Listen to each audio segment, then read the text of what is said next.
नमस्कार मित्रांनो, स्वागत आहे तुमचं बालाजी के टॉक्स या आपल्या यूट्यूब चॅनलवर। तर मित्रांनो, आता आपण पाहत आहोत महावितरण भरती 2024 महावितरण एक्झाम या ठिकाणी कॉमर्स ग्रॅज्युएटसाठी ज्युनियर असिस्टंट अकाउंट्स या पदावर 3 वर्षासाठी सुरुवातीला कॉन्ट्रॅक्च्युअल स्वरूपाचं या ठिकाणी तुम्हाला काम असतं आणि 3 वर्षानंतर तुम्हाला या ठिकाणी लोअर डिव्हिजनल क्लर्क या पदावर तुमचं प्रमोशन होऊन तुम्ही परमनंट या ठिकाणी होता महावितरणमध्ये। या जी गव्हर्नमेंटची कंपनी आहे, महावितरण वीज वितरण कंपनी आहे। तर महावितरण एक्झाम 2024साठी जी आपण अर्ज करण्याची तारीख आहे ती वाढलेली आहे। तर एकंदरीतच आणखी एक संधी दिलेली आहे महावितरणने मित्रांनो सर्व विद्यार्थ्यांसाठी। तुम्हाला सांगू इच्छितो की जबरदस्त संधी आहे। अशी जाहिरात पुन्हा 7 ते 8 वर्ष किंवा 8पेक्षा प्लसच धरा, 8 ते 10 वर्ष ही अशी जाहिरात येत नाही। एक 8 वर्षानंतर जवळपास ही जाहिरात आलेली आहे। तुम्ही विचारू शकता महावितरणमध्ये जे जुने विद्यार्थी जुने या ठिकाणी ॲस्पिरंट्स लागले आहेत महावितरणमध्ये, त्यांना तुम्ही विचारू शकता जे जॉब करत आहेत की किती वर्षापूर्वी ही भरती आली ती। तर एक सुवर्ण संधी आहे कॉमर्स ग्रॅज्युएटसाठी। ज्युनियर असिस्टंट अकाउंट्स या पदासाठी तुमची निवड होणार आहे सुरुवातीला 3 वर्षासाठी कॉन्ट्रॅक्च्युअल बेसिसवर, आणि कॉन्ट्रॅक्च्युअल बेसिस 3 वर्ष कंप्लीट केल्यानंतर तुम्हाला 4थ्या वर्षी या ठिकाणी परमनंट केले जाणार आहे। तर पहिल्या वर्षी काय पेमेंट आहे, दुसऱ्या वर्षी काय पेमेंट आहे, तिसऱ्या वर्षी काय पेमेंट आहे, संपूर्ण माहितीचा एक व्हिडिओ सांगितला आहे मी, आणि संपूर्ण महावितरण भरतीची प्रोसेस काय आहे ती सांगितली आहे। तुम्ही ते व्हिडिओ पाहून घ्या। बालाजी के टॉक्स या आपल्या यूट्यूब चॅनलला महावितरण एक्झाम 2024 या प्लेलिस्टमध्ये तुम्हाला ती भेटतील। तर महावितरणमध्ये जी भरती आहे तर आपला जो पेपर प्रोफेशनल नॉलेज असणार आहे, प्रोफेशनल लॉजिक ऑफ या ठिकाणी, तर तो प्रोफेशनल नॉलेज पेपरमध्ये तुम्ही ते सर्व या ठिकाणी कवर होणार आहे। 50 प्रश्न असणार आहेत। 50 प्रश्न 110 मार्काला, आणि हे 50 प्रश्नांसाठीच आपण 110 मार्काला 150पैकी 110 मार्क्स प्रोफेशनल नॉलेजला आहेत। त्यामुळे जे वेटेज भरपूर आहे, त्यामुळे आपण एक MCQ सिरीज सुरू केली आहे फ्रीमध्ये। त्याचे 2 व्हिडिओ पहिले मी टाकलेले आहेत, तिसरा भाग आहे। तर आज हा तिसरा भाग पाहूया, आणि 19 एप्रिल 2024 पर्यंत तुम्ही अर्ज करू शकता। आणखी बरेच दिवस या ठिकाणी तुम्हाला या ठिकाणी वाढ भेटलेली आहे। तुम्हाला ही PDF फ्रीमध्ये अवेलेबल पाहिजे असेल तर तुम्ही बालाजी टॉक गव्हर्नमेंट जॉब आपल्या टेलिग्राम चॅनलला जॉईन होऊ शकता। तिथे तुम्हाला ही PDF फ्रीमध्ये भेटेल।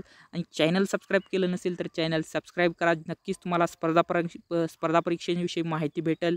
आणखी तुम्हाला या ठिकाणी ज्या महावितरण एक्झाम 2024 आहे ज्युनियर असिस्टंट अकाउंटसाठी, तुम्हाला या ठिकाणी त्या सर्व पदांसाठी एक बेटर तुम्हाला राहील की या ठिकाणी संपूर्ण अपडेट आपण आपल्या चॅनलवर देतो।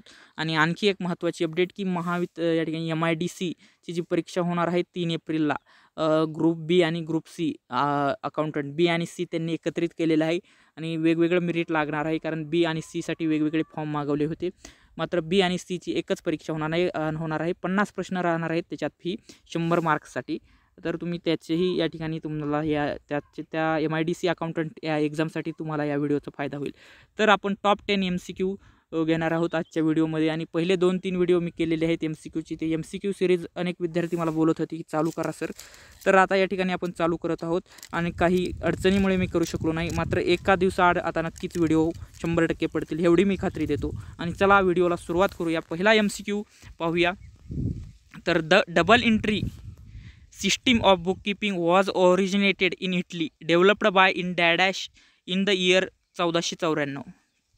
तर लुका डे बर्गो पॅसोली यांनी ही डेव्हलप केली आहे। The double entry system bookkeeping was originated, म्हणजे डबल एंट्री बुककीपिंग ही या ठिकाणी इटली या देशात या ठिकाणी डेव्हलप्ड झाली आहे, आणि ती डेव्हलप केलेली आहे। त्याचा जो शोध लावलेला आहे तो लुका डे बर्गो पॅसोलियो यांनी 1494मध्ये। तर पुढचा प्रश्न आहे second MCQ, financial accounting is a part of, तर याचं उत्तर आहे accounting. Financial accounting is a part of accounting. Amount withdrawn bye the owner of his personal expenses is called as dash drawing. तर मित्रांनो तुम्हाला समजावून सांगतो, एखादा बिझनेस एंटिटी कन्सेप्ट आहे। तर या ठिकाणी एक बिझनेस असतो, आणि त्या बिझनेस आणि त्याचा प्रोप्रायटर म्हणजे मालक हा वेगळं समजलं जातं। तर ही बिझनेस एंटिटी म्हणजे या ठिकाणी स्वायत्त असतो बिझनेस हा मालकापासून, असं समजलं जातं। जेव्हा एखादा मालक असतो तो आपल्या बिझनेसमधून पर्सनल पर्सनल या ठिकाणी यूजसाठी पैसे काढतो, तर ते पैसे या ठिकाणी ड्रॉविंग्स अकाउंटला जात असतात. त्यामुळे या ठिकाणी पाहू शकता तुम्ही, amounts withdrawn by the owner of his personal expenses is called as drawing. तर जेव्हा पर्सनल यूजसाठी ओनर आपले बिझनेसमधून पैसे काढतो, तर ते ड्रॉइंग्स अकाउंटमध्ये जातात. हे लक्षात ठेवायचे, कारण इथं बिझनेस एंटिटी, बिझनेस वेगळा आणि प्रोप्रायटर वेगळा असं समजून बिझनेस एंटिटी कन्सेप्ट वर आधारित आहे, कारण बिझनेस वेगळा असतो आणि ओनर वेगळा असं या ठिकाणी बिझनेस एंटिटी कन्सेप्ट सांगते. तर amount withdrawn by the owner for his personal expenses is called drawing. पुढचा प्रश्न आहे, according to dash concept every business transaction has 2 aspects. तर या ठिकाणी मित्रांनो 2 ॲस्पेक्ट्स आहे. Dual aspects, according to dual aspects concept every business has 2 aspects. इथं मित्रांनो स्पेलिंग मिस्टेक झालेला आहे. TW 2 ॲस्पेक्ट्स म्हणजे 2 परिणाम होतात. According to dual aspects concept म्हणजे अकाउंटिंगमधील ड्युअल ॲस्पेक्ट्स कन्सेप्टनुसार every business transaction has 2 aspects म्हणजे 2 परिणाम होतात प्रत्येक ट्रान्झॅक्शन्समध्ये, double entry according to dual aspects कन्सेप्टनुसार अकाउंटिंगमधील. पुढचा प्रश्न आहे, capital is the dash of the business. Capital is the liability of the business. तिथंही तोच या ठिकाणी कन्सेप्ट येते, बिझनेस एंटिटी कन्सेप्ट, कारण कॅपिटल हे प्रोप्रायटर आणतो बिझनेस म्हणजे, त्यामुळे ते लायबिलिटी असते बिझनेससाठी, म्हणून capital is a liability of the business. 5 नंबरचा MCQ. पुढचा प्रश्न आहे मित्रांनो, याच्यातील काही प्रश्न या ठिकाणी टॅक्स असिस्टंट MPSC जी परीक्षा घेत होती त्याच्या टेक्निकलमध्ये 20 प्रश्न होते, त्याच्यातही या ठिकाणी येत होता. आता पुढचा प्रश्न पाहूया, in general business transaction are recorded in dash order. तर या ठिकाणी chronological order. In general business transaction are recorded in chronological order. हा प्रश्नसुद्धा मित्रांनो या ठिकाणी PYQ आहे. In general business transactions are recorded in dash order, chronological order. हा महत्त्वाचा प्रश्न आहे मित्रांनो, लक्षात ठेवायचा आहे. 7वा प्रश्न आहे, the word general is derived from French word dash which means a day. तर या ठिकाणी जोर उत्तर आहे. The word general is derived French word आणि तो फ्रेंच वर्ड आहे जोर, JOUR, जोर, विच मीन्स डे. पुढचा प्रश्न आहे 8 नंबरचा MCQ मित्रांनो. MCQ आहे, dash and can be the same person. तर drawer and payee can be same person of the, या ठिकाणी drawer and payee can be the same person. आता पुढचा प्रश्न आहे मित्रांनो, when bill of exchange is drawn without any consideration such bill are called as accommodation bill. When bill of exchange is drawn without any consideration, such bill are called as accommodation bill. पुढचा प्रश्न आहे, loss of stock is calculated by deducting dash from the book value of stock as on date on fire. तर stock salvaged आहे उत्तराचं. Loss of stock is calculated by deducting stock salvaged from the book value of the stock as on date on fire. तर मित्रांनो हे होते Mahavitaran exam 2024साठी junior assistant account या पदासाठी जी MCQ series सुरू केलेली आहे आपण, त्याच्यातील हा 3रा भाग आहे मित्रांनो. 2-3 व्हिडिओ याच्यापूर्वीच मी टाकलेले आहेत, तेही व्हिडिओ पाहून घ्या मित्रांनो. एकदम एक्झाम ओरिएंटेड प्रोफेशनल नॉलेजचे प्रश्न, 50 प्रश्न 110 मार्क्ससाठी एक्झाम ओरिएंटेड आणि कन्सेप्च्युअल प्रश्न, एकदम इम्पॉर्टंट प्रश्न. आणि जे मागील TCSने काही परीक्षा घेतलेल्या आहेत या ठिकाणी अकाउंटंटच्या नगर परिषदमधील, त्याचेही MCQ घेणार आहोत आपण.